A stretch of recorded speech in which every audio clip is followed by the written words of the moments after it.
La sangre arterial, ¿cierto?, genera mayor presión a nivel de la pared. Esta pared va a tener fibras elásticas, tanto internas como externas, que de alguna forma regulan esa alta presión a la que la pared es sometida. Eso hace que la capa íntima, ¿cierto?, la capa más interna de la arteria, esté formada efectivamente por este endotelio vascular. Va a estar formada por una lámina elástica interna y cierto por tejido fibroso. ¿Ya? Luego vamos a tener una túnica media, que también vamos a tener vascularización ahí, pequeños vasos que sean vasovasos, y vamos a ver que ahí también se pueden generar lesiones. Y luego está la túnica adventicia con una lámina elástica externa. Entonces, esa lámina elástica, musculatura básicamente, sí, ayuda a soportar esas altas presiones en la pared. ¿Qué quiere decir eso? Que entonces, a nivel arterial, las distintas patologías que se pueden generar, algunas de ellas pueden estar dadas efectivamente por estas láminas elásticas, estas fibras musculares que deben alterar. Entonces, vamos a tener enfermedades de tipo funcionales, donde vamos a tener vasos asociados a una contracción de estas láminas elásticas que va a ocurrir en las arterias, no en las venas, porque las venas no van a tener estas láminas elásticas porque la presión que soporta la vena es menor. ¿Ya? Básicamente, la diferencia en la vena, que soporta menos presión, lo que tiene que soportar es la fuerza de gravedad, el tipo de sangre, sobre todo de las venas inferiores que están bajo el corazón. Por lo tanto, en esas venas vamos a tener mayor desarrollo de válvulas, ¿ya? Y esas válvulas en las venas son las que podrían fallar y generar, por ejemplo, dilataciones, varices a nivel venoso, ¿ya? Aparte de la formación de trombos que les había dicho anteriormente. Entonces, mucha de la patología se explica, como les dije, por esta constitución de estos elementos, en este caso de arteria. Entonces, la clasificación de las patologías vasculares las vamos a tener, el revestimiento arterial puede estar alterado, ¿ya? Y dijimos que en el revestimiento arterial efectivamente tenemos una capa adventicia y tenemos también una fibra elástica externa, ¿ya? Por lo tanto, esa musculatura lisa que pueda afectarse, ya por ejemplo en una displasia fibromuscular, podría generar múltiples estenosis. Y nosotros vamos a ver, por ejemplo, más adelante estos estrechamientos de arterias que no está dado necesariamente porque hay una placa que se está formando en la capa íntima, sino que más bien porque estas fibras elásticas están debilitadas. ¿Ya? Entonces eso va a generar esta fibrodistasia muscular. Del músculo propiamente tal, ¿cierto?, que como les decía puede generar dilatación o contracción permanente o temporal, ¿ya? Y vamos a tener por lo tanto algunos vasoespasmos que se generan que son temporales y que muchas veces son desencadenados por causas de estrés, por el consumo de ciertos alimentos o del tabaco, etcétera, que pueden generar estos vasoespasmos que no son permanentes, ¿ya? Esto es una contracción del vaso por esta fibra elástica interna y externa. Y de la pared del vaso, en la cual puede haber un endurecimiento de la pared del vaso, sobre todo de la capa íntima, ¿ya? Donde se van a generar, por ejemplo, placas fibrolipídicas, ¿ya? Que van a llevar a que la luz vascular disminuya. ¿Bien? En otros casos, se puede generar que en la capa media haya depósito de calcio, no en la capa íntima. Y eso genera una enfermedad de progresión lenta, ¿cierto? Una arteriosclerosis, ¿bien? Donde el depósito de calcio va a ser en esta capa media. Entonces, puede ser endurecimiento del vaso o debilitamiento. Cuando hay debilitamiento del vaso, de la pared del vaso arterial, lo que se puede generar, por tanto, es que la presión que está sometida a la pared, el debilitamiento del vaso no soporta esta presión. Por lo tanto, lo que va a ocurrir es que va a haber una distensión, un aumento de diámetro del vaso por debilitamiento de la pared. Por ejemplo, en el caso de los aneurismas, ¿ya? O en algunos casos puede haber un debilitamiento de una capa, que es la capa externa, que es la capa íntima, y puede generar una ruptura del vaso. Y vamos a ver, por ejemplo, tipos de disección, ¿ya? A nivel vascular. Entonces, esas son las lesiones que nosotros deberíamos ver, que tienen mayor urgencia y que con imágenes nosotros podemos efectivamente evaluarlas y generar un diagnóstico. Entonces, dentro de esta patología vascular periférica, es decir, cuando hablamos de patología vascular periférica son aquellos vasos que están lejos del corazón, ¿cierto? Lo que está cerca del corazón, grandes vasos, van a ser patologías cardiovasculares, que lo vamos a ver en la segunda parte de esta clase. Entonces, dentro de esta patología vascular periférica pueden haber enfermedades arteriales, que es lo que nosotros vamos a ver en particular en esta clase. Algunas venosas, ya vamos a ver el caso de la formación de trombos, como les decía, y que pueden desencadenar un tromboembolismo pulmonar. Las varices, ¿cierto?, que también se podrían generar dilatación de estas venas, sí, que pueden estar dadas por o debilitamiento de válvulas o por aumento de presión, ¿cierto?, dentro de la pared de esta vena, que no tiene fibra elástica, por lo tanto tiene poca resistencia y por tanto se va a dilatar. Lo vimos esas varices, por ejemplo, en el caso de un daño hepático crónico, donde se genera hipertensión portal. El aumento de presión, ¿cierto?, de la sangre que quedaba retenida en la porta hacía que las venas proximales a la porta se dilataran, generan varices, ¿ya? Entonces, esas son venosas. Otras pueden ser combinadas, ya, básicamente malformaciones arteriovenosas. Ya recordar que en una malformación arteriovenosa, la anatomía normal vascular, en el cual nosotros tenemos arterias, arteriolas, ¿cierto? Luego tenemos una red capilar, venas y venas, se pierde, ¿ya? Y por lo tanto tenemos un paso directo de arteria a vena. Toda la redistribución de volúmenes y presión que ocurre a nivel de la red capilar, ¿sí?, redistribución de volúmenes y de presión, que hace que la presión disminuya la que venía de la arteria y por lo tanto pasa a la vena, no va a estar presente. Por tanto, ¿qué va a ocurrir? Que la sangre que va a pasar directo de la arteria a la vena va a pasar a una alta presión. Y esa alta presión va a hacer que la vena se dilate. Entonces, en una malformación arteriovenosa, que nosotros vamos a ver un ovillo vascular, vamos a ver que efectivamente la vena es la que va a estar muy dilatada, porque no soporta estas presiones con las cuales viaja la sangre arterial, ¿ya? Entonces, esas son combinadas. Y linfáticas que no las vamos a ver en detalle. Entonces, la patología vascular periférica, como les decía, y que la estamos separando en la clase de la cardiovascular, está asociado a lesiones, ya sea obstructivas, ya sea que dilatan, obstrucciones que puedan ser permanentes o parciales, etc., en los vasos que son alejados del corazón. Ya puede afectar arterias y venas periféricas como anatomía vascular, pero nosotros, insisto, vamos a ver básicamente arterias.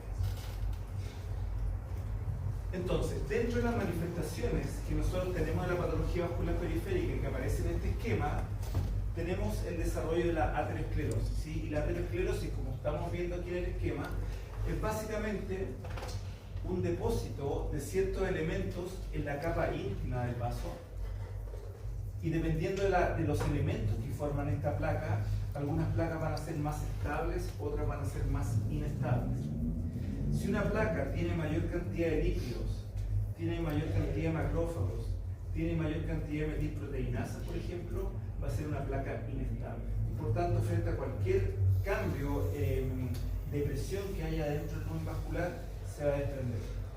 Si se desprende, va a migrar por el lumen vascular y va a ocurrir en un vaso de menor calibre, ¿ya? Entonces, esa es una placa inestable. Entonces, lo que se está generando inicialmente en este desarrollo de la capa íntima es básicamente un estrechamiento de la luz vascular, ¿ya? Eso es una aterosclerosis. La arteriosclerosis, en cambio, ¿ya?, es un desarrollo en la capa media. Y ese desarrollo o depósito en la capa media mayoritariamente es de calcio. Ese depósito es concéntrico, ¿ya?, y por lo tanto, hay una enfermedad de lenta progresión. Por tanto, también podría generar un estrechamiento del lumen por compresión de la capa media, pero en forma lenta, ¿ya? La arteriosclerosis es una patología, como digo, crónica, de desarrollo lento, que se ve un poco más acelerada en aquellos pacientes, por ejemplo, que son diabéticos. ¿Sí? En los pacientes diabéticos hay un mayor porcentaje, ¿cierto?, un depósito más rápido de calcio en la capa. Entonces, son algunas diferencias, ¿sí? Si nosotros vemos un poco entonces lo que pasa en este fenómeno de aterosclerosis, básicamente lo que está ocurriendo es que en la luz vascular están circulando distintos tipos de elementos, y estos elementos están sometiendo, junto con la presión, sobre todo al endotelio, a una mayor presión. Como lo someten a una mayor presión, ¿cierto?, hay un debilitamiento del endotelio y por lo tanto puede haber una mayor permeabilidad por su capa. Y elementos que están presentes en la sangre pueden pasar, ¿cierto?, a esta capa interna, ¿cierto?, dentro de la misma capa íntima, ¿cierto?, de la capa íntima, pero atraviesan el endotelio. Cuando ocurre esta situación, van a ocurrir que tejidos de musculatura lisa que forman parte de la capa interna, puede ser que haya tenido fibra elástica interna, se alteran, ¿cierto?, desde el punto de vista genético. Hay una mutación, se desprenden fibras de musculares lisas de esta capa, ¿cierto?, y van a formar, junto con los elementos que entraban de la luz muscular, macrófagos, monocitos, linfocitos, etc., van a formar una placa, ¿ya? Como les decía, esta placa, mientras mayor cantidad de metilproteinasas que vienen de la musculatura lisa, mientras mayor cantidad de macrófagos, mientras mayor cantidad de lípidos, va a hacer que esta placa que se está formando, como dice ahí, ¿cierto?, sea una placa complicada o una placa inestable, ¿ya? Si tiene poca cantidad de esos elementos, va a ser una placa más estable, por lo tanto la probabilidad de que se desprenda es muy baja, ¿ya? Entonces, eso es un poco lo que ocurre en la mayoría de estas patologías vasculares cuando el daño inicial está en el endotelio, ¿ya? Lo que ocurre.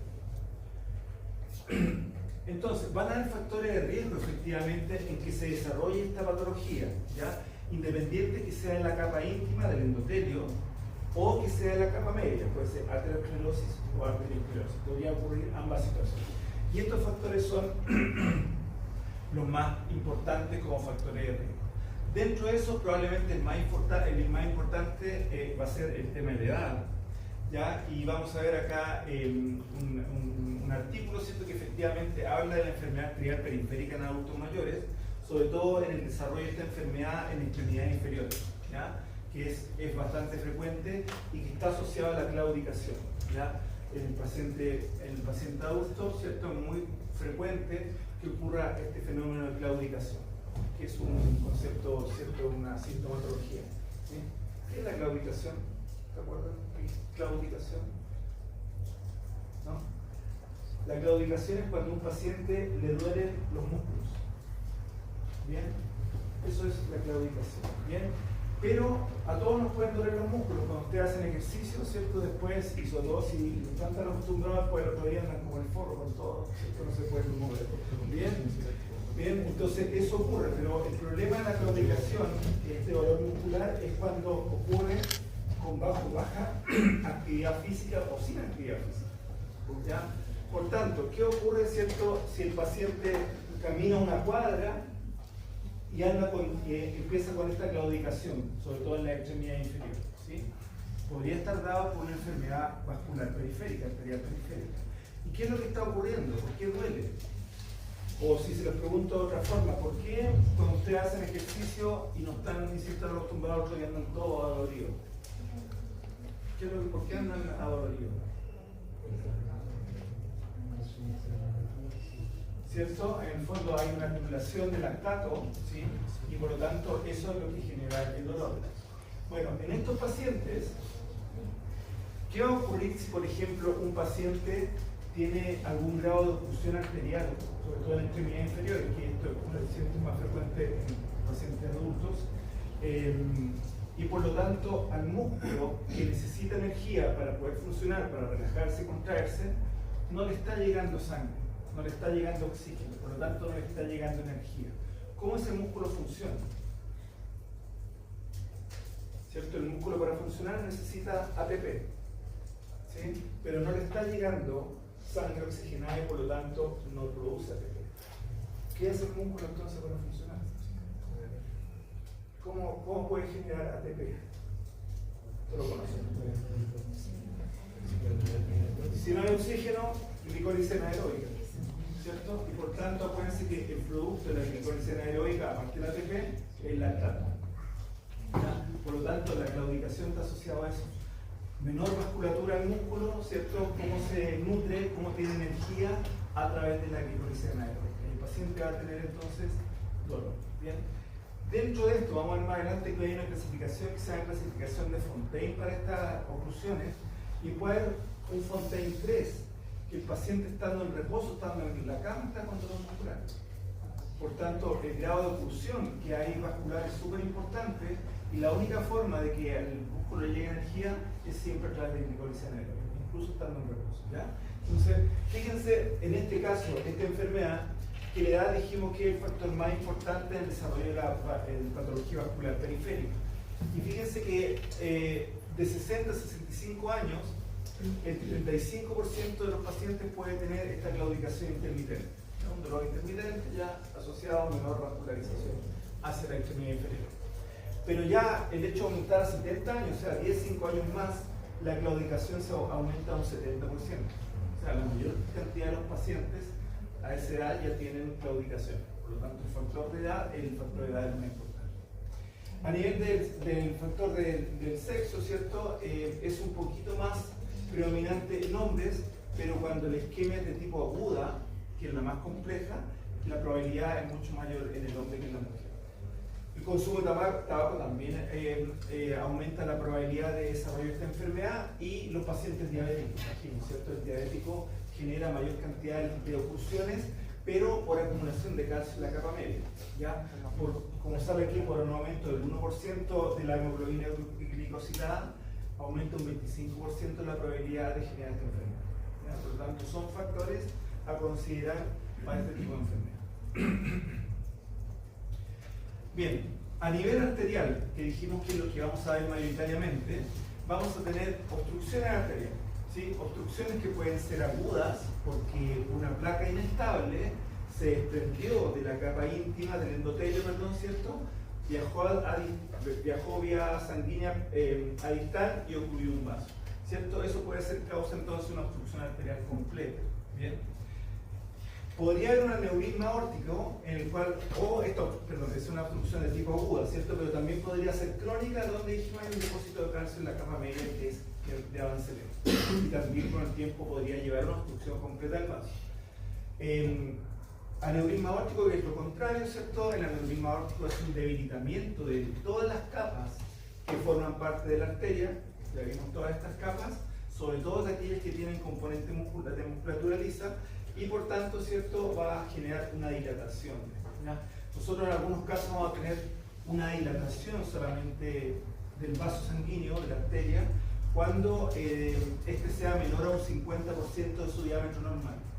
Si es mayor a un 50% del diámetro normal anatómico, hablamos de aneurisma, ¿ya? Entonces vamos a ver después algunos ejemplos.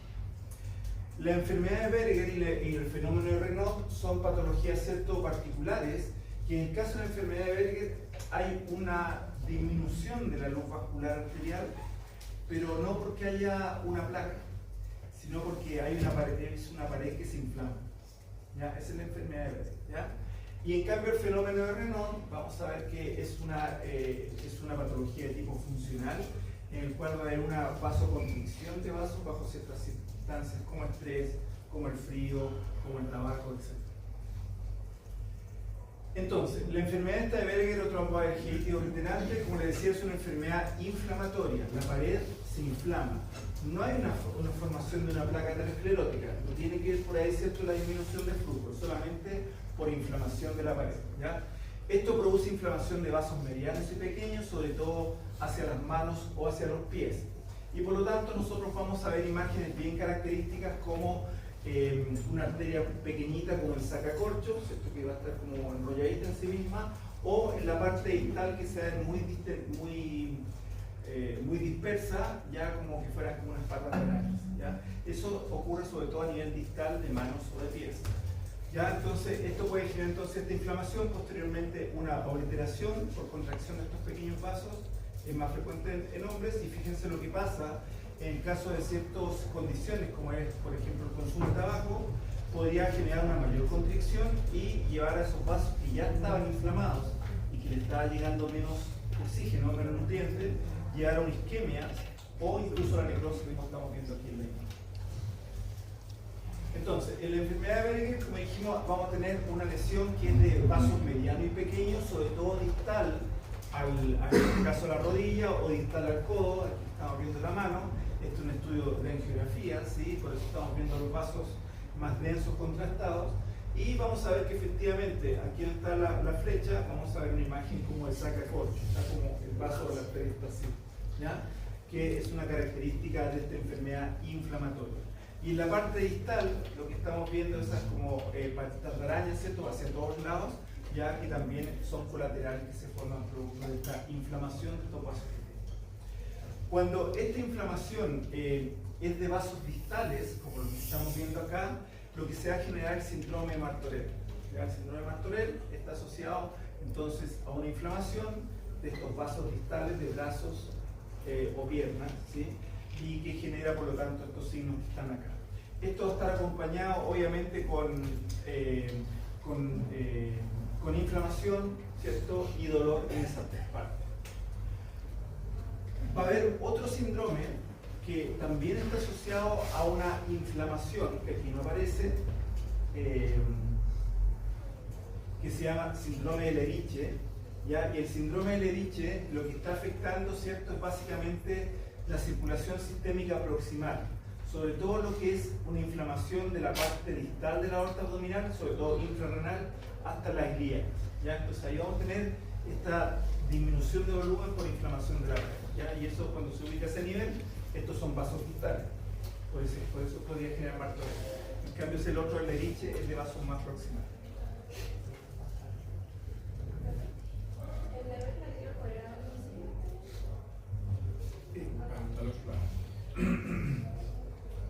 ¿Acá?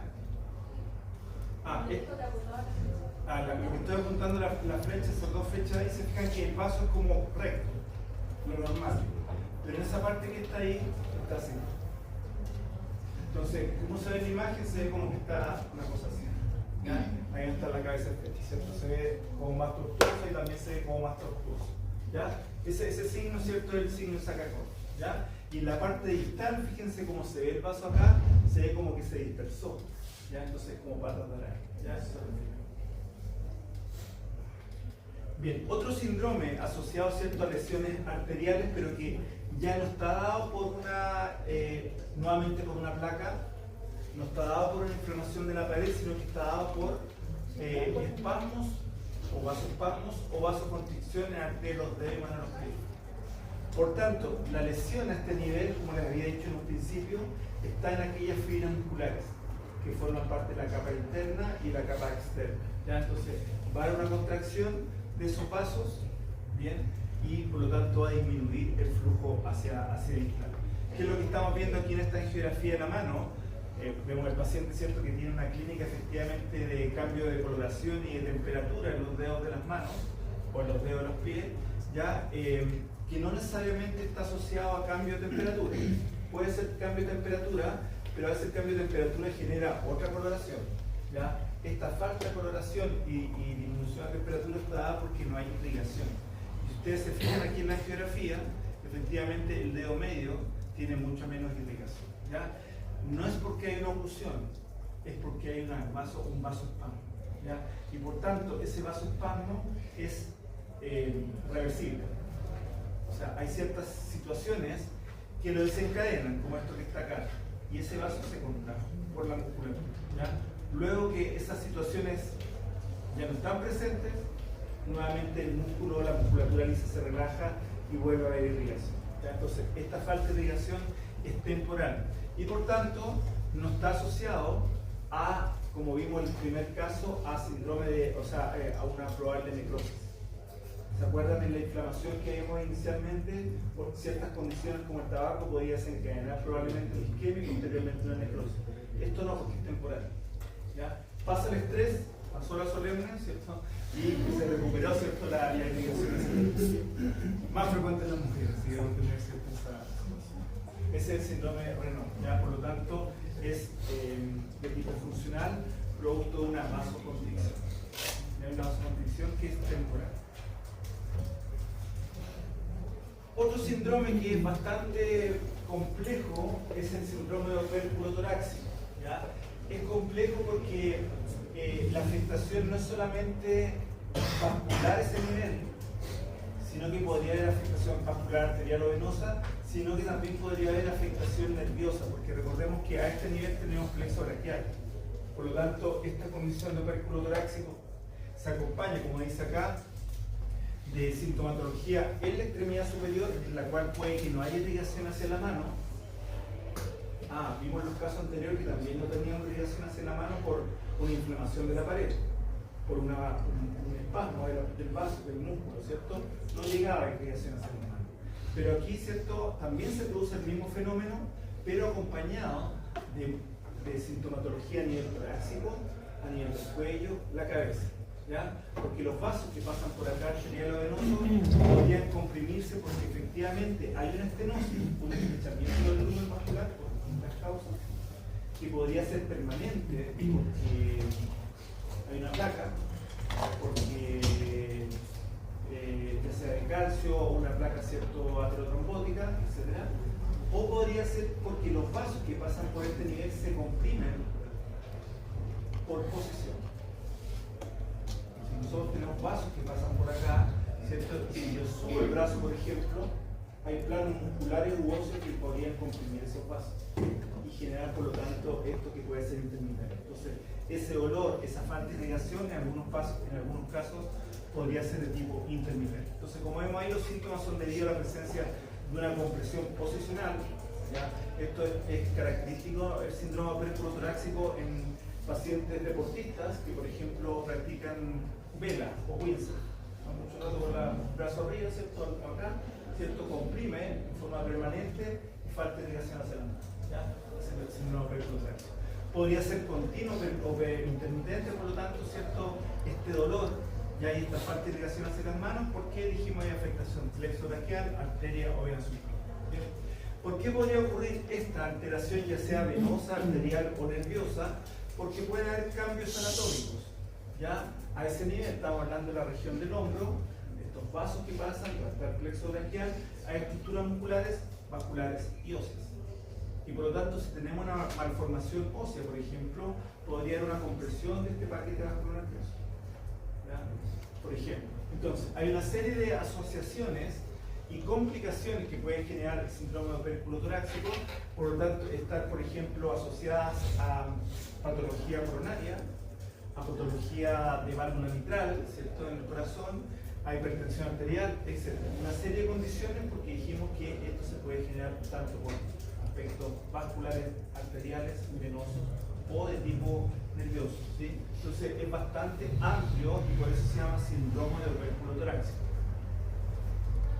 Entonces, la causa de este síndrome operculotorácico, dijimos, puede ser estos tres componentes, pero claramente es mucho más frecuente que sea de tipo venoso, la causa del síndrome operculotorácico. Y dentro de eso puede ser por una trombosis secundaria, que el paciente se le instala un catéter, por ejemplo, y eso con el tiempo generó trombos a nivel venoso, o por algunas paraneoplasias que también dentro de su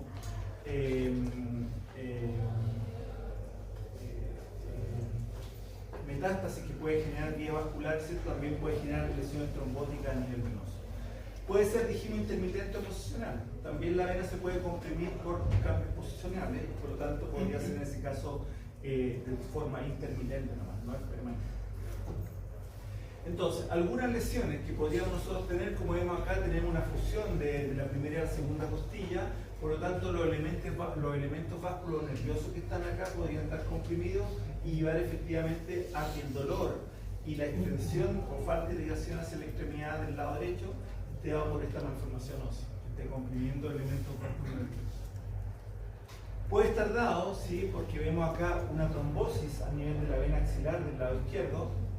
Bien, hay un defecto de llenamiento en la vena, o en este mismo caso se sacó el premiado y tenía también un defecto de llenamiento en una arteria pulmonar que va hacia el lóbulo superior derecho. Ya, o sea, este paciente está desarrollando un trombo pulmonar aparte de una trombosis vena axilar. Y en el segundo caso estamos viendo efectivamente un trombo extenso a nivel axilo-subclavio izquierdo, todo ese defecto de llenamiento que hay ahí, eso es un trombo. Y eso está generando la oclusión y por lo tanto ¿ya? Clínica, por tanto, falta de irrigación hacia las extremidades, cambio de coloración, falta de sensibilidad y de temperatura, también igual que en los casos anteriores, pero acompañado de dolor.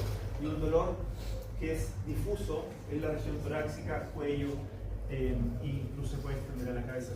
¿Ya? Esas son las características del síndrome operculotorácico. Es bastante complejo porque, como les digo, genera dolor por el plexo braquial. Ya es bastante doloroso, ¿cierto? Esta situación. Otras causas, fíjense cómo hay en esta reconstrucción estamos viendo que ciertos vasos pueden estar disminuidos de calibre porque hay una compresión ósea y eso lleva a que haya una serie de vasos colaterales. Y esos vasos colaterales están haciendo que la irrigación normal, ya sea de retorno o hacia la extremidad superior, esté alterada, ¿ya? Y por lo tanto genera dolor y estos cambios en la extremidad. A nivel venoso, que dijimos que es lo más frecuente, causas venosas del síndrome perineotorácico puede ser coágulos sanguíneos venosos, como vimos por una lesión neoplásica, por un catéter, trombosis venosa profunda, que pueden haber muchas causas de desarrollo de trombosis venosa profunda, y la trombosis venosa profunda, a su vez, es la principal causa del desarrollo de una embolia pulmonar. Entonces, todas estas asociaciones dadas por el síndrome perineotorácico también podrían estar relacionadas a esto, y flebitis y varices a nivel venoso. Bien, dentro de la patología vascular periférica, en esta clasificación que estamos viendo, dijimos que hay algunas patologías que son oclusivas, es decir, va a haber una oclusión de la luz vascular y va a llegar menos sangre a distal, ¿sí? Y eso va a generar una serie de fenómenos como lo que habíamos hablado de la claudicación. Dentro de esto vamos a tener la isquemia, las de tipo isquémica aguda y isquémica crónica, ¿ya? Eso básicamente está dado por la temporalidad. Cuando la falta de flujo es mayor a 14 días, a nivel arterial se considera, ¿cierto?, isquemia de tipo crónica, ¿cierto? Cuando es menor a ese tiempo es una isquemia aguda. Y nosotros conocemos, o deberían recordar, que esta isquemia, cuando es, por ejemplo, a nivel mesentérico, podría generar cambios, por ejemplo, a nivel intestinal, ¿se acuerdan? Podría generar un tipo de obstrucción, falta de peristaltismo, etc. Esta isquemia obviamente puede ocurrir en cualquier vaso. Ya, vamos a hablar de la mesentérica por la relevancia que tiene y luego también de la periférica hacia la extremidad inferior, que también es muy frecuente.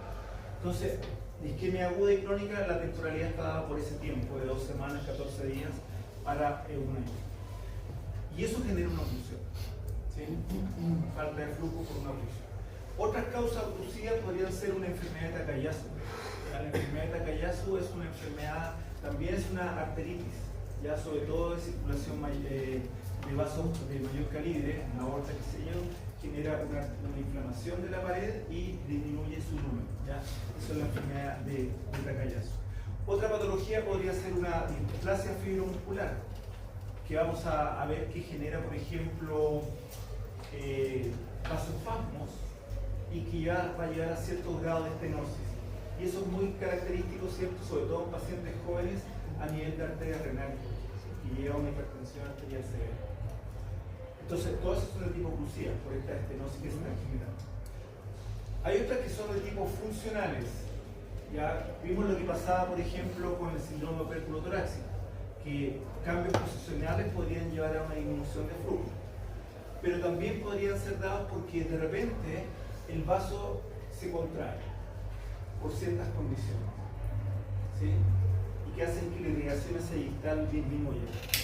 ¿Se acuerdan lo que pasaba en Renault? Había un vasospasmo, ¿cierto?, que era intermitente, ¿ya? Entonces, dentro de los vasos spásticos, donde hay una contracción, un espasmo del vaso por ciertas situaciones, puedo tener síndrome de Renault, ¿ya? Y dentro de las funcionales de tipo vasodilatadores, es decir, como su nombre dice, dilata el vaso, vamos a tener, por ejemplo, la eritromialgia. La eritromialgia es una enfermedad autosómica que genera dilatación, como sale, pero en los vasos más distales. Y por lo tanto, como genera de los vasos más distales, la clínica del paciente es enrojecimiento, sobre todo a nivel de la piel, ¿sí? Dolor agudo en la piel, ¿cierto? Son algunas de las causas de la eritromialgia, que como les digo es una vasodilatación de estos pequeños vasos. Entonces son algunas de estas patologías vasculares periféricas que nosotros podemos ir llevando. Entonces, dentro de la patología arterial periférica dijimos que la oclusión puede generar una isquemia, que puede ser una isquemia aguda o crónica. La temporalidad va a estar dada por estas 2 semanas, ¿cierto?, en la cual si el flujo sigue disminuido hacia distal, van a empezar a haber cambios importantes en el tejido, entre otros la muerte del tejido, ¿cierto? El infarto del tejido. Por eso la importancia entre estos 14 días. Una isquemia crítica ya es cuando la reducción del flujo sanguíneo es tan importante ya que podría generar en el paciente un déficit de perfusión incluso en reposo. Porque hablábamos anteriormente de la claudicación y la clasificación de Fontaine. Fontaine 3, el paciente tiene claudicación estando en reposo. Es decir, el músculo no necesita activación, no necesita energía porque está relajado, sin embargo no está llegando nada de energía, nada de oxígeno y por lo tanto igual se activa el mecanismo de glicolización aérea. Van a haber algunos de tipo funcional donde el flujo sanguíneo puede disminuir, bien, porque hay una mayor perfusión inicialmente, porque hay una mayor actividad, por ejemplo, muscular. O sea, el ejercicio, lo que había hablado anteriormente, el consumo y la producción de lactato, etc. Y puede haber una claudicación de tipo intermitente. ¿Ya? Entonces, esa intermitente puede ser tanto oclusiva como funcional. Entonces, dentro de la isquemia mesentérica, para iniciar, recordemos, y se los dije en la clase pasada, esto es una patología grave, porque puede llevar a la muerte del intestino. Y por lo tanto, la única opción es una colectomía. ¿Sí? Estamos viendo la vasculatura entonces de esta arteria mesentérica superior, en este caso, donde se puede generar una disminución de flujo por distintas causas. La isquemia mesentérica puede ser de tipo oclusiva, es decir, hay una oclusión por una placa que está en la pared interna, ¿cierto? En el endotelio, una placa fibrolipídica que ocluyó el vaso. ¿Bien? Esta oclusión puede ser aguda o crónica, lo que estaba hablando de la temporalidad, en una arteria, pero también podría ser en una vena, y también se lo dije en la clase anterior, o sea, también tenemos una probabilidad de que una oclusión venosa o una trombosis venosa lleve a esta isquemia mesentérica. ¿Ya? ¿Qué vamos a tener en ese caso? Una oclusión ya sea de la vena mesentérica junto con el sistema portal muchas veces. ¿Ya? En otros casos, la isquemia mesentérica puede ser de tipo no oclusiva, es decir, hay una disminución de flujo hacia distal, pero no porque hay una oclusión, sino más bien porque hay procedimientos quirúrgicos, tratamientos con droga vasoactiva, pacientes que pueden estar en hemodiálisis que puedan llevar a esta lesión sin que haya una oclusión. Y la colitis isquémica que la hablamos en otra vez. Entonces, dentro de los signos de isquemia mesentérica, vamos a tener algunos signos que van a ser indicativos de que la patología ya es irreversible. En cambio, en otros casos, vamos a tener algunos signos de que la patología todavía está generando una hiperemia, un aumento de vascularización compensatorio a la disminución del flujo arterial. ¿Ya? Entonces, vamos a tener inicialmente la isquemia pálida. Luego, ¿cierto?, que es una condición que nos indica que hay un cese abrupto de la irrigación de la arteria, hacia distal. Por lo tanto, este cese abrupto va a generar efectivamente un daño que va a desencadenar un infarto en la pared intestinal. Entonces, esta es una condición más compleja.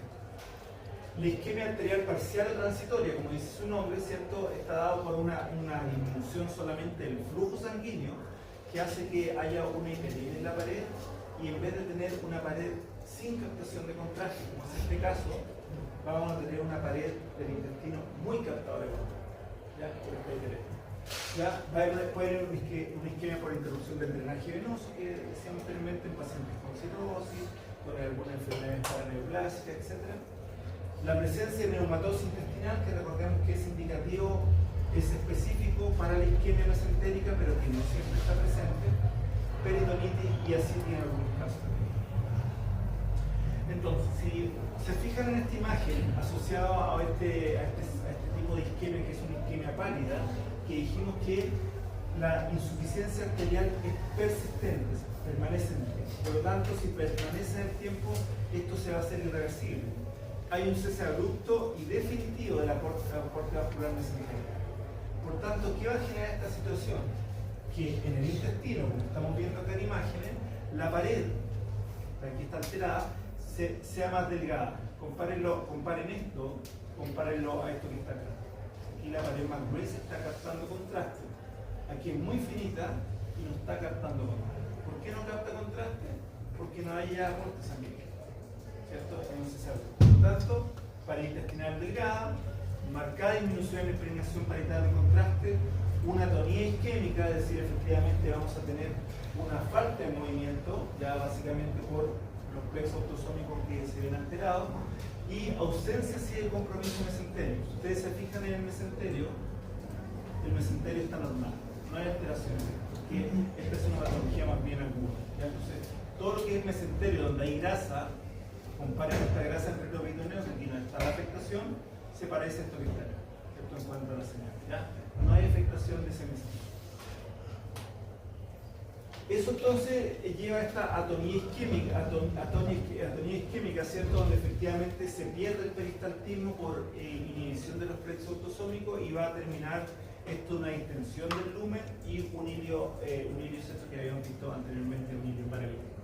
Vemos por lo tanto acá nuevamente que la pared del vaso está más finita, ¿ya?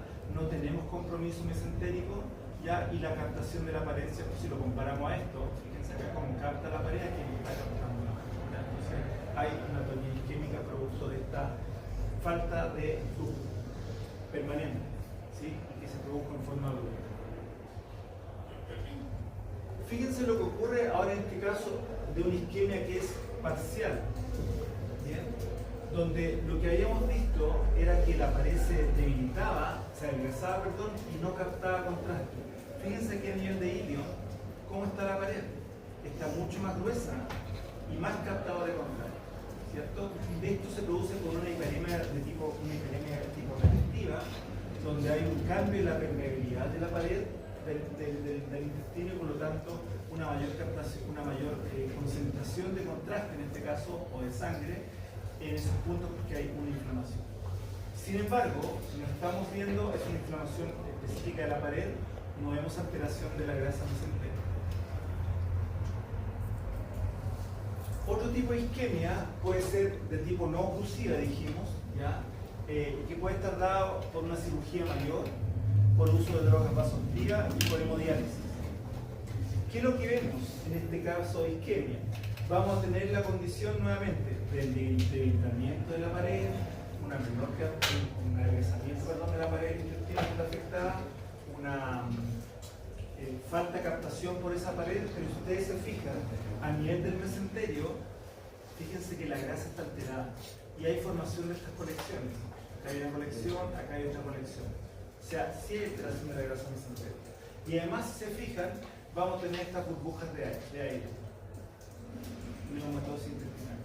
¿Ya? Entonces, eso es característico de una isquemia mesentérica tipo no oclusiva.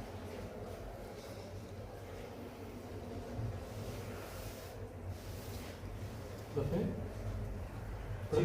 ¿Las colecciones de qué estarían formadas en este caso? Colecciones, si ustedes se fijan, son colecciones líquidas. ¿Ya? El contenido de ese líquido no lo podemos saber, pero probablemente no sea purulento, puede ser más proteináceo, otro tipo. ¿Ya? Trombosis venosa mesentérica, dijimos que a nivel venoso también podría ser una causa de isquemia. Y los factores que pueden generar esto son pacientes con cirrosis hepática, con algunas neoplasias, sepsis intraabdominal, hipercoagulación, entre otras.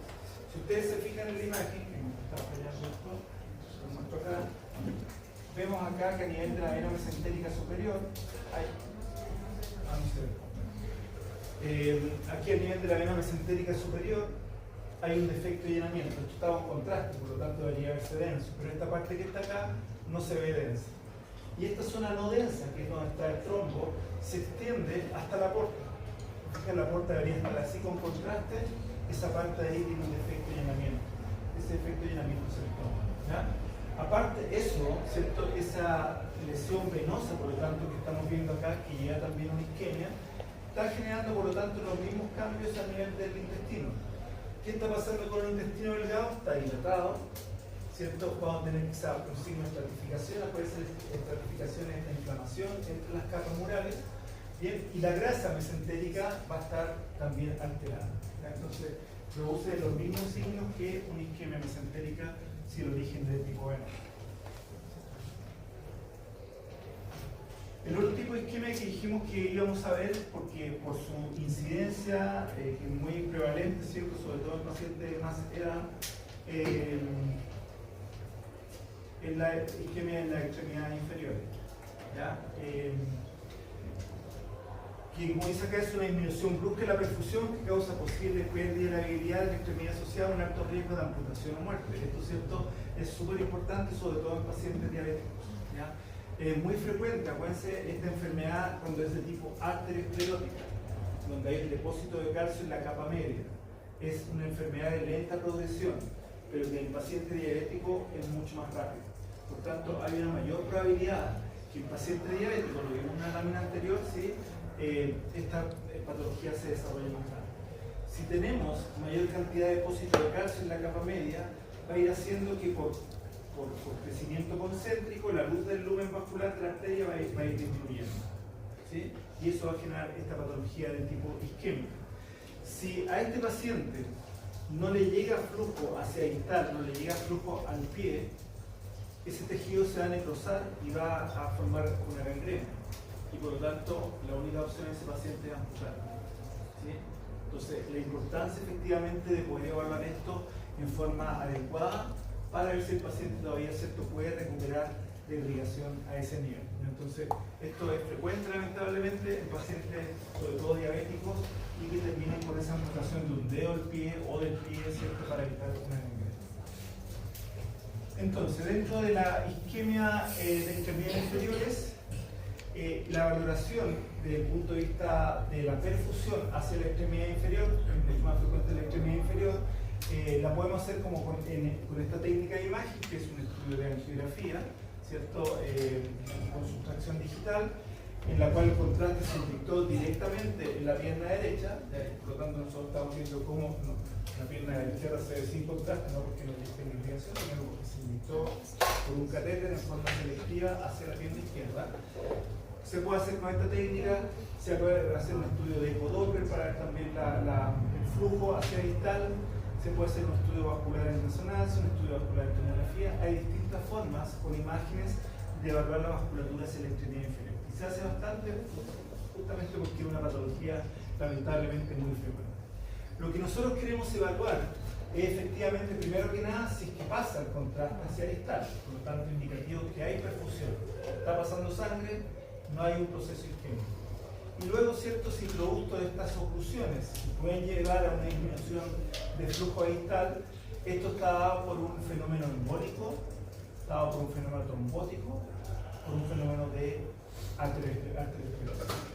Entonces, eso lo podemos evaluar. Ya tenemos que ver de qué tipo va a ser esta isquemia, la causa de la disminución del flujo distal. Entonces, y esto lo conversamos recién, la etiopatogenia de esto es, primero, hay una disminución súbita de la perfusión, es decir, la cantidad de sangre que está llegando hacia distal disminuye por distintas causas, porque hay una oclusión, porque hay una estenosis, etc. ¿Sí?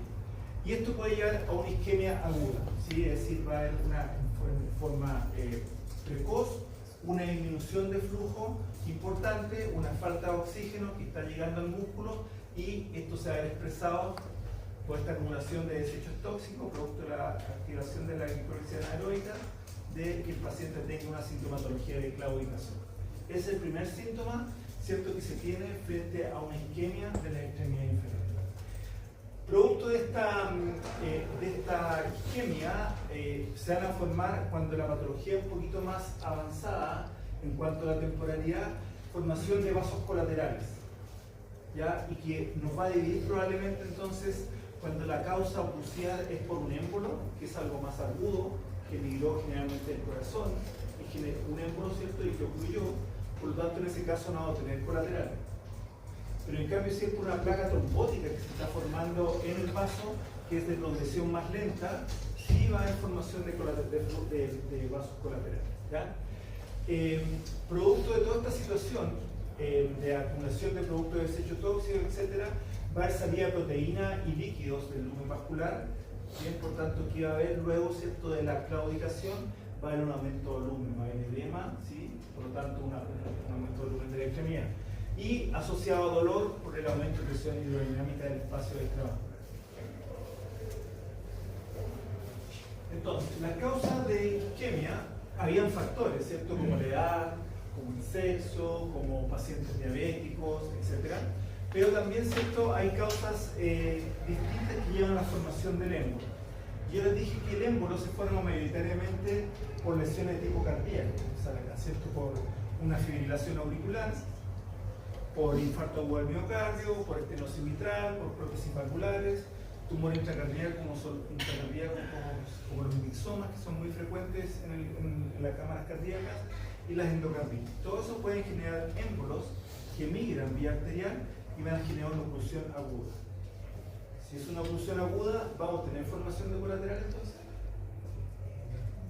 No, ¿cierto? Si es trombótica, sí se van a formar colaterales. Entonces, esas son las causas más frecuentes cuando es un émbolo, porque se produce un émbolo y va a llevar a esta situación. Desde el punto de vista clínico dijimos, ¿cierto?, que esto está asociado, esta disminución de flujo, a la claudicación. Y la claudicación se clasifica según esta escala, que es la escala de Fontaine, que algo les había adelantado, ¿cierto? Un Fontaine etapa 1, el paciente es asintomático. En etapa 2A hay claudicación leve a moderada. ¿A qué se refiere a eso? Que el paciente le hacen hacer ejercicios que son equivalentes a caminar 3 cuadras, bien, y tiene dolor, que es leve o moderado. ¿Ya? Una etapa 2B, cuando el paciente con menos ejercicio, que es equivalente a caminar 1 cuadra solamente, ya tiene dolor, moderado o severo. O sea, con casi nada de ejercicio muscular, ya tiene dolor. La etapa 3, como les había adelantado, ¿cierto?, es un dolor isquémico en reposo. En reposo el paciente tiene dolor muscular. Y una etapa 4, cuando ya asociada a la claudicación hay presencia de úlcera y gangrena. Por tanto, esta etapa es indicativa de que el paciente probablemente hay que extirpar. Hay que cortar el dedo, hay que cortar el pie, sí, generalmente el paciente diabético está más. Bien, signos entonces angiográficos del embolismo. Si ustedes se fijan, acá tenemos una técnica de imagen donde el estudio se hace de 4 campos, que se llama, que incluye desde sobre la arteria renal hasta la punta de los pies. Aquí no se ve completamente, ¿cierto? Es un estudio de 4 campos de Ranoff, que se llama para patología vascular de extremidad inferior. Y ustedes se fijan acá, hay una interrupción abrupta del lumen, porque un émbolo migró, viajó, ¿cierto?, por la arteria. El origen generalmente vimos que era cardíaco la mayoría de las veces, y ocluye. Disminuye por lo tanto el flujo hacia esta. Como esto es agudo, no hay presencia colateral. De aquí no hay formación de colaterales que traten de compensar la disminución de flujo. En cambio, en una trombosis, donde vamos a tener una placa que se está formando por estos cambios ateroscleróticos que están habiendo en la capa íntima, se van a formar muchas ramas colaterales, como vemos acá, muchas ramas de circulación colateral, que son la respuesta a que esa oclusión, que es más permanente y que está disminuyendo el flujo, para tratar de compensar, tenemos estas ramas colaterales. ¿Ya? Eso es indicativo, por lo tanto, cuando hay ramas colaterales, de que la causa puede ser de tipo trombótico.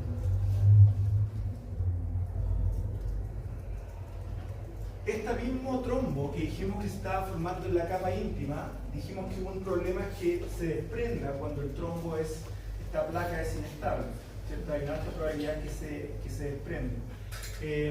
Pero también, ¿cierto?, puede ocurrir que estreche inicialmente la luz vascular.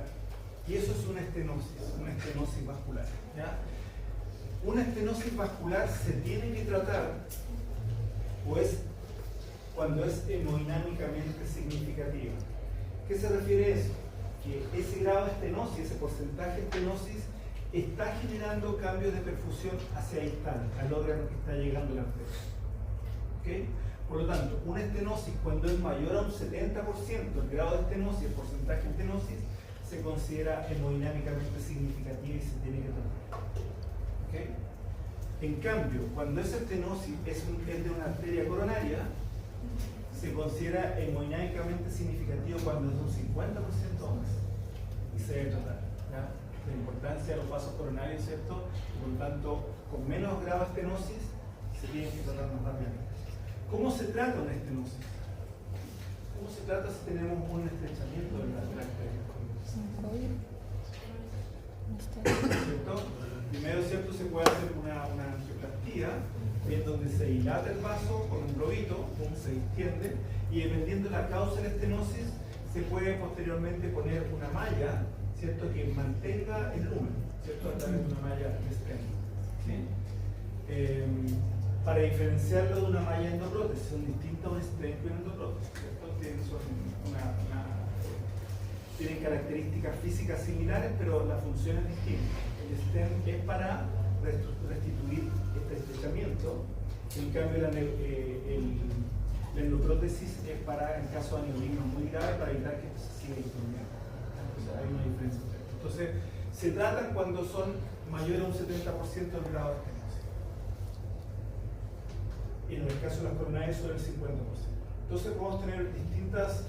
Voy a sentar acá porque no funciona esto. Ahí tenemos estenosis supraórtica. Tenemos una estenosis supraórtica de qué? De la arteria subclavia izquierda. La arteria subclavia izquierda, y si ustedes se fijan visualmente, no lo mide porcentualmente, esa estenosis es mayor un 70%, por lo tanto se tiene que tomar. Es hemodinámicamente significativa y va a generar, por tanto, que hacia distal, hacia donde llega la subclavia izquierda, va a haber cambios de perfusión.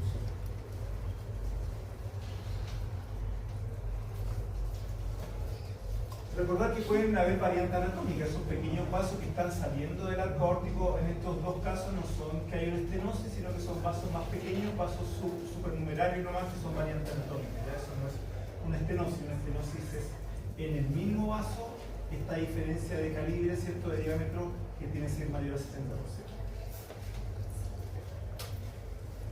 Bien, van a haber algunas anomalías congénitas, como estamos viendo acá, que son muy poco frecuentes, que básicamente, obviamente estas anomalías congénitas se presentan al momento de nacer, porque durante el desarrollo embrionario, entre la cuarta y la octava semana, se forman estos elementos vasculares que forman el arco aórtico, ¿ya?, con todas las implicancias que sabemos que tiene el arco aórtico. Dentro de estas anomalías congénitas tenemos todas estas que están acá. Dentro de esas, por ejemplo, un doble arco aórtico, como el esquema que vemos acá, que efectivamente durante el desarrollo embrionario que se forman vesículas de formación de órganos, estas vesículas que forman el arco aórtico y que ayudan a formar ramas superiores e inferiores son dos, que luego se fusionan y forman un único arco que es el arco aórtico. Cuando esas dos ramas no se fusionan, van a quedar dos arcos aórticos. ¿Ya? Un arco aórtico que hay por detrás del esófago y otro que hay por delante de los grandes vasos del corazón. ¿Ya? Por lo tanto, va a generar un anillo vascular entre el esófago y la tráquea. ¿Ya? Es una patología, ¿cierto?, que obviamente se tiene que operar. El arco aórtico izquierdo con arteria subclavia derecha aberrante, al revés, ¿cierto?, con arteria subclavia izquierda aberrante, la coartación y la pseudocoartación. Son todas anomalías de tipo congénitas que en algunas, como la pseudocoartación, no tiene una implicancia hemodinámica. O sea, un paciente con pseudocoartación no tiene patología, no desarrolla patología vascular, producto de esto. ¿Ya? En las otras sí vamos a ver que sí se genera algún tipo de alteración. La arteria subclavia derecha aberrante con arco aórtico izquierdo es la más frecuente dentro de estas, que son del arco aórtico propiamente tal. 0,4-2,3% son de este tipo. Son patologías congénitas, insisto, que son poco frecuentes. ¿Ya? Y se presenta de dos tipos. Sin segmento retroesofágico, fíjense que acá está el arco aórtico, que representa recién nacido, o sea, la población recién nacida, y tenemos este remanente que está posterior. O sea, tenemos un segmento retroesofágico. Sin segmento retroesofágico se produce mayoritariamente en el paciente adulto, y con segmento retroesofágico en el paciente. ¿Ya? Entonces son algunas características de esa aberración que hay respecto a la ovulación vascular del arco aórtico. El doble arco aórtico, como les decía, se forma, no hay una fusión de estas vesículas a nivel embrionario y van a haber dos arcos aórticos. Fíjense, un arco aórtico derecho que es más grande de la reconstrucción del paciente, ¿sí? Un arco aórtico que es más grande, que es más superior y pasa por detrás del esófago. Y el arco aórtico izquierdo, que es de menor calibre, el más inferior, incluso hacia la izquierda, ¿cierto?, y cruza por delante de la tráquea. Por lo tanto, ¿qué va a ocurrir? Se va a formar un anillo vascular. Un anillo vascular que está rodeando la tráquea y el esófago. Por lo tanto, eso es complejo, ¿cierto? En el fondo, ¿qué pasa si aumenta la presión dentro de este anillo vascular? Podría comprimir la tráquea y el esófago. Por lo tanto, hay que recuperar. ¿ya? El doble arco aórtico se opera por esa línea vascular que se forma. La coartación aórtica, que es otra patología congénita, fíjense lo que ocurre en este esquema. Lo que hay en la coartación es un estrechamiento de la arteria, de la aorta. ¿Sí? Y este estrechamiento de esta arteria es distal a la subclavia izquierda. ¿Bien? O, para ser más preciso desde el punto de vista del desarrollo embrionario, distal al ductus arterioso. Pueden ser ductos arteriosos que durante el desarrollo embrionario comunica a través del ligamento arterioso la circulación del arco aórtico con la arteria pulmonar. Luego, al momento de nacer, ese ducto arterioso se cierra. ¿Sí? Entonces, cuando esta estenosis es distal al ducto arterioso, que está a nivel de la subclavia izquierda, se llama coartación postductal.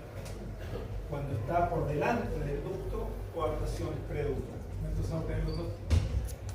La preductal ocurre en la población pediátrica y generalmente patología asociada, está asociada a patología cardíaca. O sea, tenemos una dilatación, un estrechamiento a este nivel, ¿ya? Y por lo tanto eso va a generar que la aorta está aumentada de diámetro. Por estrechamiento acá va a aumentar la presión de la aorta ascendente. Si tenemos un aumento de la aorta ascendente, de la presión en la aorta ascendente, ¿qué podrá ocurrir a nivel de las válvulas cardíacas, sobre todo la válvula aorta? Podría generar una insuficiencia valvular, y por eso está asociado a patología cardíaca. Y la postductal, como que el esquema que está acá, es más en la población adulta, o sea, se desarrolla durante la etapa embrionaria, pero se expresa más en la población adulta y no tiene patología generalmente cardíaca asociada. Vamos a ver que sí tiene vasos, otros vasos colaterales que se forman producto de este estrechamiento conjunto. Entonces, la coartación aórtica es un estrechamiento congénito del lumen aórtico que puede ser región previo a la subclavia izquierda o al ducto arterioso o posterior a él. Puede ser una obstrucción corta y localizada, sobre todo cuando es postductal, o una hipoplasia tubular, una estenosis difusa cuando es preductal. En la preductal vamos a tener una obstrucción superior, ya dijimos el origen de la arteria subclavia izquierda asociada a estenosis de segmento largo, va a haber una estenosis larga, y eso va a hacer que a nivel de la aorta ascendente, por aumento de presión, por este estrechamiento, se dilate y puede afectar las válvulas. No hay presencia de circulación colateral que compense este aumento de presión. En cambio, la postductal, que también hay un estrechamiento de la aorta, pero que es corto, ¿ya? Distal a la subclavia izquierda, es corto ese estrechamiento, esa estenosis, sí va a generar como compensación que las arterias mamarias y las intercostales estén hipertrofiadas para compensar un poco la circulación por aumento de presión. Entonces, fíjense, en una coartación preductal, el estrechamiento es más largo, previo a la subclavia izquierda, ¿ya? Y por lo tanto la aorta ascendente se va a dilatar. ¿Okay? En cambio, en la coartación postductal, donde el estrechamiento está distal a la subclavia izquierda, ¿ya? Esto es cortito, este segmento es corto, este segmento es largo, y producto de este segmento corto, fíjense lo que pasa con las arterias intercostales y las mamarias, hay una hipertrofia de esto. ¿Ya? Como compensación al aumento de presión. ¿Ya? Entonces, esas son un poco las diferencias entre la coartación pre y postductal. La pseudocoartación, como dijimos, no genera cambio hemodinámico significativo y básicamente lo que tenemos es una aorta torácica que está un poco más elongada. Pero esa elongación es básicamente una variante nomás, no es una patología que genere cambio hemodinámico, por lo tanto no necesariamente necesita tratamiento. Otro tipo de estenosis, la coartación, es una estenosis, ¿cierto? A nivel de la aorta preo-postductal, este es otro tipo de estenosis renovascular. ¿Qué clínica está asociada a esta estenosis renovascular? ¿Qué síntomas puede tener el paciente cuando hay una estenosis de la arteria renal? Muy marcado, muy característico, ¿cierto? Si hay una estenosis de la arteria renal, el paciente va a tener una clínica, lo mismo que el feodonositoma, de hipertensión arterial cerebral. ¿Ya? Hipertensión arterial cerebral. ¿Cuáles son las causas de que haya una obstrucción de la arteria renal que pueda ser hemodinámicamente significativa, ¿cierto? Esta estenosis. puede ser por arteriosclerosis. Acuérdense lo que era la arteriosclerosis, este depósito en la capa media de calcio. Por lo tanto, ¿en qué tipo de población va a ser más frecuente que la estenosis renovascular sea por arteriosclerosis? El paciente de edad más avanzada, ciertos adultos, o que tengan diabetes. Nuevamente se puede resolver. Displasia fibromuscular. Displasia fibromuscular, ¿se acuerdan que habíamos visto que había patología que afecta las fibras elásticas de la arteria? ¿Ya? Y que por lo tanto hace que se debiliten ciertas partes y formen estrechamientos? Eso es la displasia fibromuscular, que también podría entonces generar una estenosis, una causa distinta. Y esto es más frecuente en los pacientes jóvenes. También podría ser por aneurisma renal y por flema. Entonces, este tipo de la causa entonces de esta estenosis renovascular, ¿cuál será?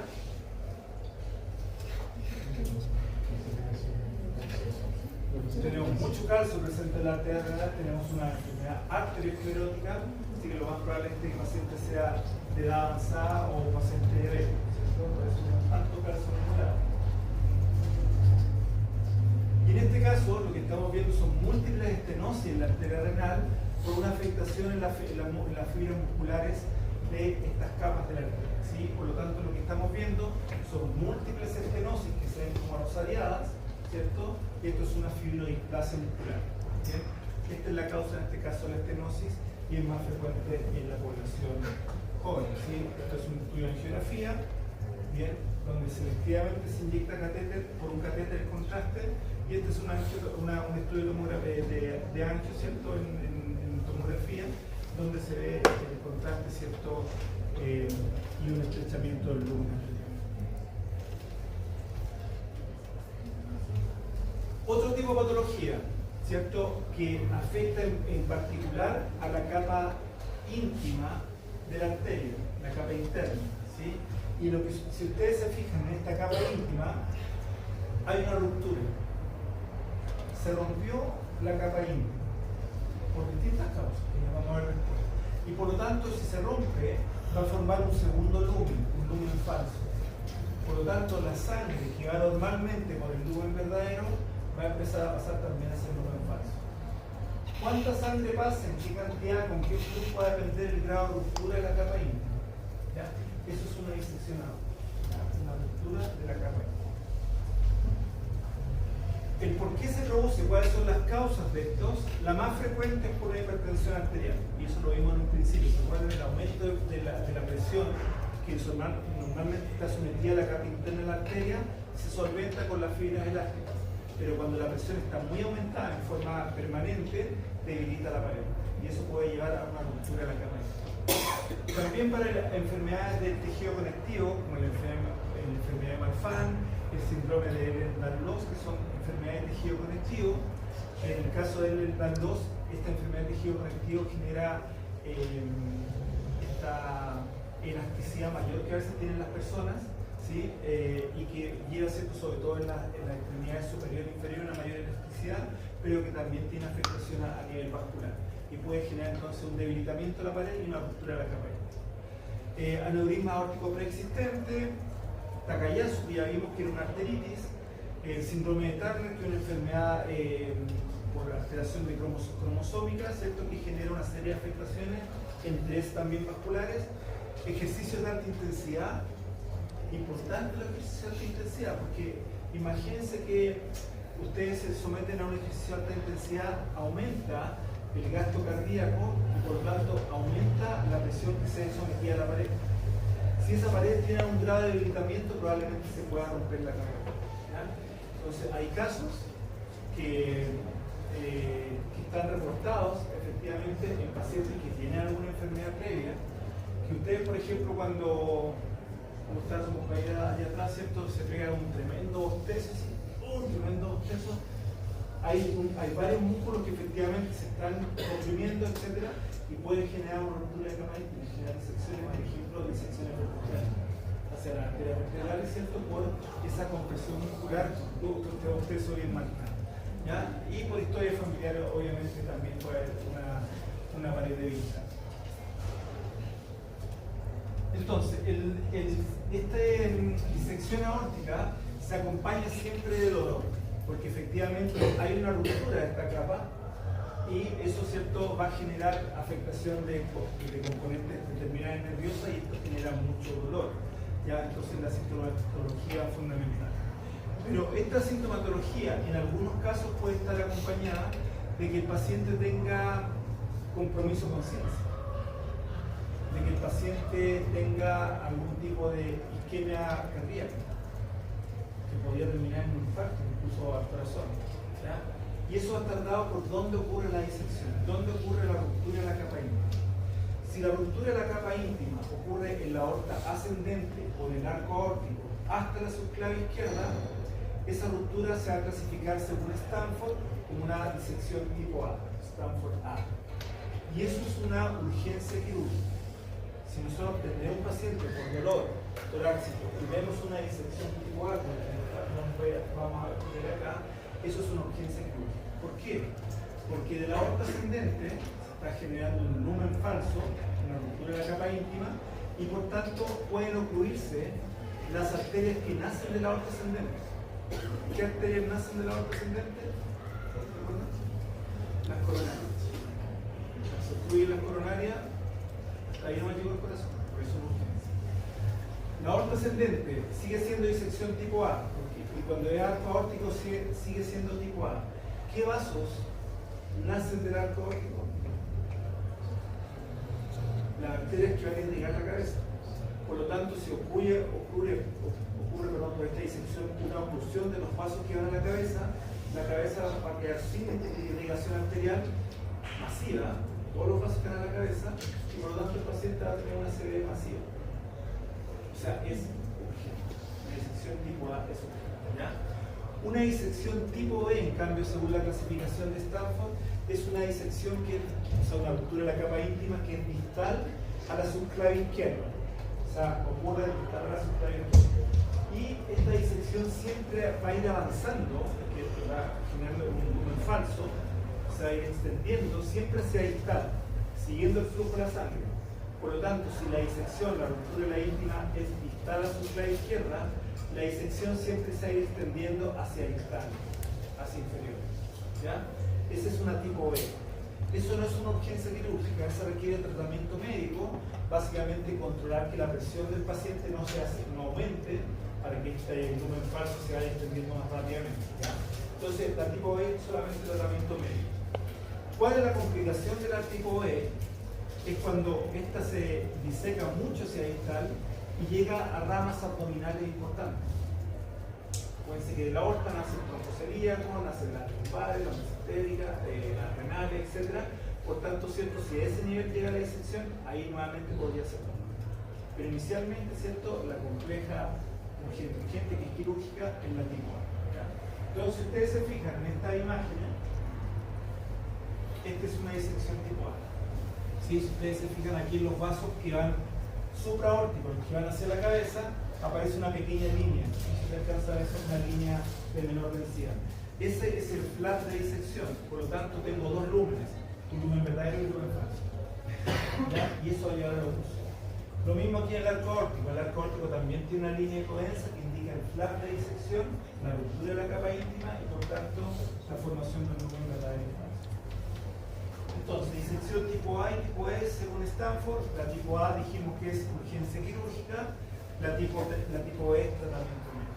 Entonces, súper importante para nosotros que trabajamos en imágenes, estos pacientes con dolor torácico, se pide el diagnóstico con nuestras técnicas de imágenes que utilizamos y esto lo podemos ver claramente. Y por tanto, nosotros no podemos no reconocer una disección aórtica. Más aún si es tipo A. Entonces nos puede pasar, eso es una urgencia quirúrgica. Al paciente que tiene la clínica requiere dolor, ¿no? Puede ser mucho dolor. Pero el paciente no puede decir, no, está normal, váyase para la casa, va a estar mañana resultado. ¿Ya? ¿Se acuerdan cuando íbamos a la CB? Aquí es lo mismo, son urgencias. Por lo tanto, reconocer esa disección, sobre todo si como les digo, es tipo A. Hay otra clasificación para la disección aórtica que es la clasificación de Baker, pero esta es básicamente una combinación entre la clasificación clínica, que es la Stanford, ¿cierto? con la clasificación anatómica. ¿Ya? La clasificación de Baker es básicamente una clasificación anatómica de dónde está la disección, y que si comparamos o correlacionamos de Baker 1 y 2 es igual que decir un Stanford A. El de Baker 3, que solamente involucra la aorta descendente, es por lo tanto un Stanford A. ¿Ya? Desde el punto de vista clínico, más que la clasificación anatómica, es decir, la de Baker, la que se usa siempre en la clínica, la de Stanford. ¿Ya? A o B.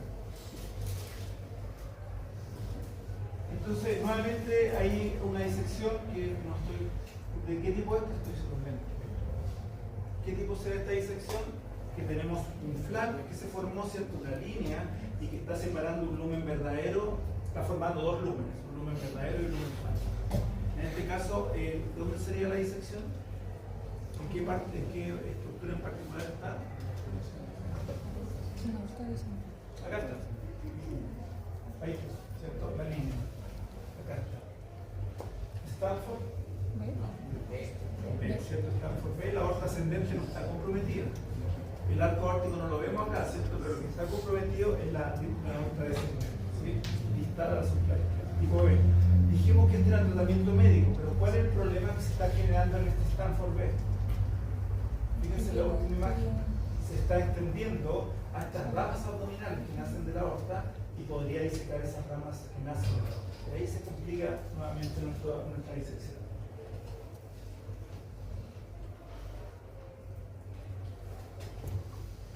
¿Ven la disección ahí, no? ¿Ven el lumen verdadero y el lumen falso?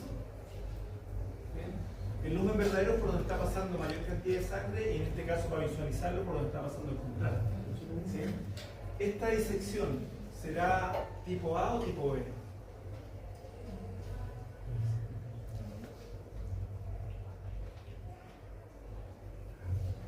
¿Qué arterias están? Que están haciendo en la parte final del arco órtico de subclavicular, ¿cierto? Y por tanto, esta disección están haciendo justo distal de la subclavicular, por lo tanto es una disección tipo B. ¿Ya? Tenemos un lumen verdadero y un lumen falso. En este caso, la ruptura que tiene esta disección, que está formando un lumen verdadero y un lumen falso, es una ruptura de la capa íntima, acuérdense, es una disección. Es una ruptura pequeña o grande de la capa íntima y que está formando estos dos lúmenes, ¿cierto? Según lo que se ve en imágenes, esto es una ruptura pequeña o grande. Pequeña. ¿Por qué pequeña? Porque la ruptura pequeña está generando que por esa ruptura de la capa íntima esté pasando sangre y esté formando un lumen falso. ¿Estamos? Esa es la diferencia. Entonces tenemos un lumen verdadero y un lumen falso. Si la ruptura de la capa íntima fuera grande, ¿cómo sería la cantidad de sangre que pasaría hacia el lumen falso? ¿Mayor o menor? Si fuera una ruptura grande. Sería mayor, porque la ruptura es más grande. Y por lo tanto, el contraste de ambos lúmenes sería similar. En cambio, aquí estamos viendo que el lumen verdadero tiene más densidad, tiene más contraste, y está pasando muy poco contraste hacia el otro lado, hacia el lumen falso. Por lo tanto, ¿por qué está pasando menos? Porque la ruptura es chiquitita. ¿Sí? Entonces, en cambio, si ambas densidades fueran similares, sería indicativo de que la disección, la capa íntima está más rota. Si ustedes se fijan en este caso, un BR, una reconstrucción 3D, vemos un lumen verdadero, un lumen falso, ambos tienen una coloración similar.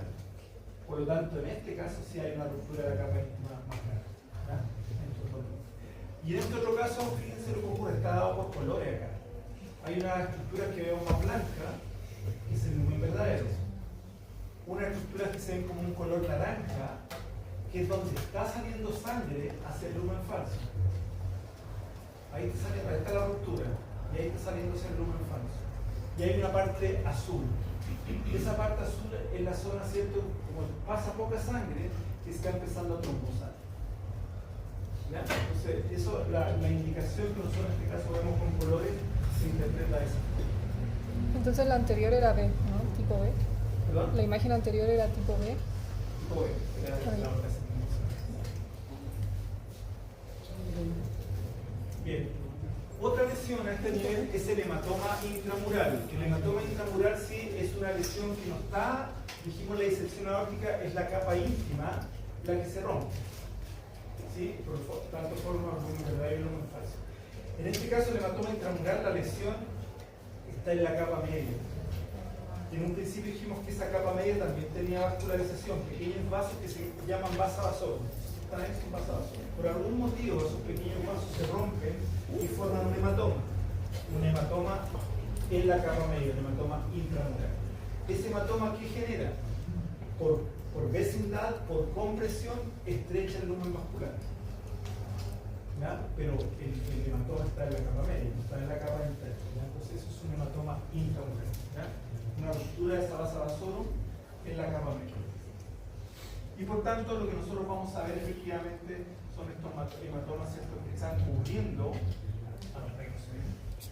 el hematoma aquí en el caso de la aorta ascendente, el hematoma que está cubriendo la aorta, ¿cierto? Esa capa media la vamos a ver mucho más ancha, sin captación de contacto. Ya, vamos a parar un poquito. 3 minutos.